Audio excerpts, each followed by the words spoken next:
Anong hiwaga at iya'y tinataas lagi ang paa.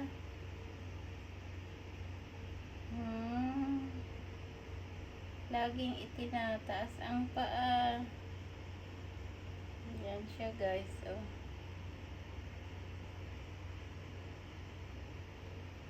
Ayan. For today's video. Bakit nagbe-blurred lang ka? Hindi na siya na. Ano natin? Zoom natin si Palablav. Ayan si Palablav. Nagising kasi ako ay nagdaldal. Tulog yan siya na nakaganyan. Tapos, ang kanyang tulog talaga yan. Ang kanyang paa eh nakataas yung isa. May explanation yata niyan sa science. Kasi nakita ko rin yung ibang parrot na green. Eh ganyan, mayroong mga mannerism sila na ganyan. Itinataas ang paa. So sinisilip pa kung ano yung dahilan talaga ng hindi nakatulog ang bata. Hindi nakatulog. Nagising. Binibidyohan ikaw ni Mami. Istorbo naman si Mami. Kala mo ipuyat. May tulog. Ganyan lang siya guys. Parang baby pa kasi yan siya dahil 3 months old pa lang siya. Kaya maya siya tulog. Pagkabusog tulog.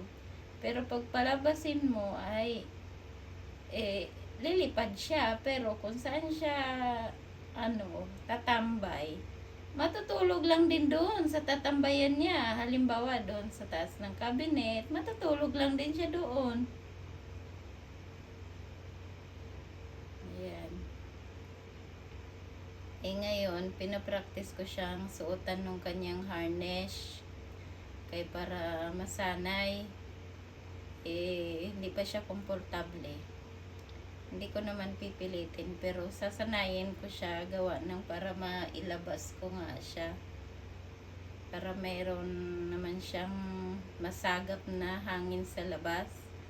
Hindi lang nandito sa loob. Kasi syempre, bird pa rin naman yan. Kailangan niya yung hangin sa labas. Pag hindi mo talian, di mawala sa paningin. Lilipad talaga ng lilipad yan dahil nature niya yan na lilipad. Kaya pinapractice ko siya ngayon magtali. Pero ito, pinasok ko muna siya sa halwa kasi magluluto ako. Baka lilipad doon sa lutuan. Matutos na siya doon.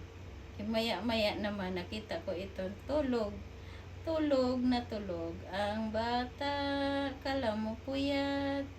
Laging pinanggigigilan may ginigigilan ko ng ginigigilan. Pag kinakarga, pinanggigilan ko lang. Ganyan siya guys. Ang aking companion in life.